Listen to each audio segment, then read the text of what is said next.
माँ के लिए आप है ना बहुत ज़्यादा मोहब्बत रखो, क्योंकि मुझे हर क्लास में बैठता हूँ, मेरा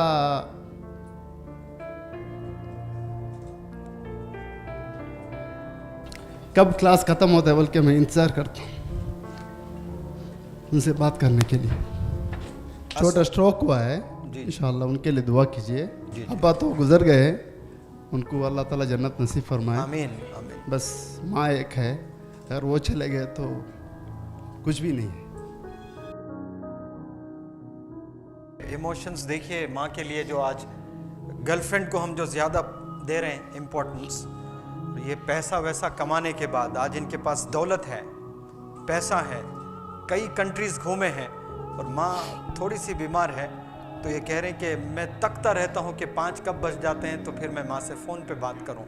तो आप जब बड़े हो गए ना बेटा, तो तब आपको पेरेंट्स की जो है एक अहमियत पता चलेगी। जब रिलेटिव्स घर पे आया करते थे, मेरे वालिद साहब पूरे डिस्ट्रिक्ट में मशहूर थे एज एन एथलीट। आखिरी 10 साल जो उनके थे, तो जो भी रिलेटिव आते तो वो मिल के रोते थे, या कभी बैठ के अकेले ही रिश्तेदारों के बारे में डिस्कशन आता तो आंख में आंसू, और मुझे लगता था ये क्या दीवानापन है इनका, कोई बात में रिश्तेदार का नाम लेके आंसू कैसा आ जाता है। अजीब लगता था मुझे कि इतने भी कमज़ोर रहते हैं करके। अब जब वालिद साहब मेरे गुजर गए हैं और जब रिश्तेदार घर आते हैं, वो आंसू मेरे आंख में आते हैं। I miss my dad when, जब मैं रिश्तेदारों को देखता हूँ, वो जब रो रहे थे मुझे कदर नहीं थी, जब वो नहीं है और जब रिश्तेदार आते हैं तो मुझे पता चला कि वाक़ई वालिद साहब क्यों रोते थे। वो इसलिए रोते थे कि उनके वालिदैन को वो कितना चाहते थे, वो इसलिए उनको रोना आता था। आज जो मुझे आता है इसलिए वो वालिद साहब को भी आता था, क्योंकि वो अपने वालिदैन को बहुत मिस किया करते थे। और जब हॉस्पिटल मेरे वालिद जाया करते थे तो रोज़ाना चश्मा, जिसको मैं हंसाने के लिए रोज़ चश्मा कहता हूँ, साफ़ खुद करते थे, बहुत साफ़ रहते थे। शर्ट इन करके, शू पूरी पॉलिश होना है, टी शर्ट जीन्स एकदम वेल ड्रेस होके वो तैयार होकर जाते थे।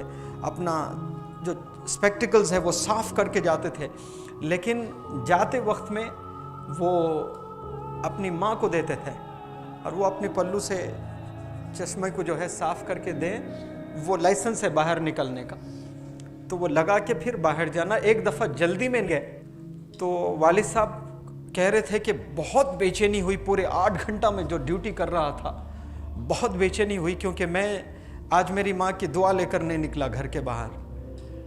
तो ऐसे लोग होते हैं वालिदैन, जब बड़े हो जाते हैं उनको पता चलता है कि ये पेरेंट्स कौन होते हैं। ये 15 से 20 साल में पता नहीं चलता है कि माँ क्या होती है, ये डैडी क्या होते हैं, ये नहीं पता होता है।